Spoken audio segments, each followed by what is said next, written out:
nilang sawa na sa'king mga kwentong marathon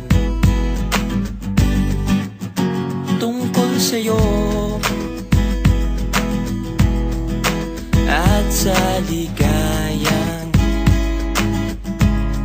iyong nahatid sa aking buhay. Tuloy ang bida sa isipan ko'y ikaw. Sa umaga't sa gabi, sa bawat minutong lumilipas, hinahanap-hanap kita, hinahanap-hanap kita. Naghahanap ka ng maaaya, pagkat sadyang wala kang magawa. Nagsasayang ng bawat oras sa wala. Hala, na-search mo na lahat sa internet, naubos na ang load sa kakatext. Naghihintay ka lang ng may makukulit ulit. What are you waiting for? Call my number, knock on my door. Nandito lang ako.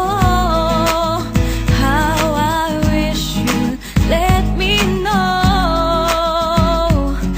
Kung sino-sino pang tinatawagan mo, nandito lang naman ako.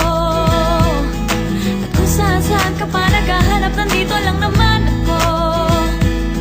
Kung sino-sino pang tinatawagan mo, nandito lang naman ako.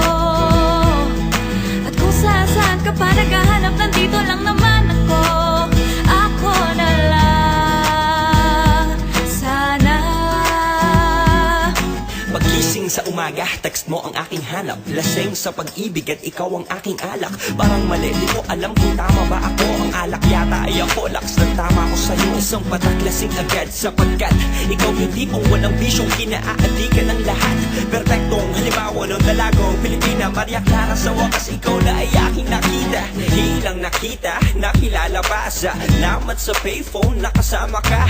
Yun ang tulay kaya nagkausap ng matagal. At sa bawat minutong lumipas, lalong napamahal mo pang bibig sa barkada. Ikaw ang laging kwento. Ang tao yata talagang hindi nakukontento, kasi noon hinahanap lang kita. Ngayon alam mo na, hinahanap-hanap kita. An Mateo. At kung saan-saan ka pa naghahanap, nandito lang naman Sa ako. umaga, sa gabi, sa bawat